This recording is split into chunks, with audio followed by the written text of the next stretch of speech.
वाघ्या कुत्रा. शिवछत्रपतींची चिता विझून आज 350-400 वर्ष लोटली. शिवसमाधीस्थळी लाखो लोक दररोज स्फूर्ती घेण्यासाठी येतात आणि महाराजांच्या पवित्र समाधीच्या बाजूला दिसतो तो इतिहासात कधीच जन्माला न आलेला वाघ्या कुत्रा.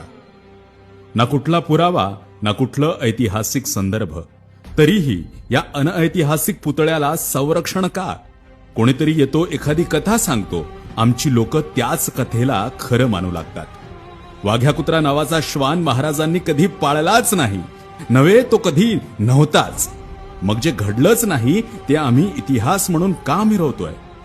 कधी रायगडी शिवसमाधीवर गेलात की या पुतळ्याच्या संरक्षणासाठी तुम्हाला पोलीस तैनात केलेले दिसतील. 2011-12 मध्ये हा पुतळा शिवप्रेमींनी हटवला होता, पण पुरातत्व विभागाचं प्रेम बघा, त्यांनी तो पुन्हा बसवला. लोक हो, ही वास्तू म्हणजे युगप्रवर्तक शिवरायांवर असलेल्या तमाम शिवभक्तांच्या श्रद्धेची कुचेष्टा नाही का? विचार करा.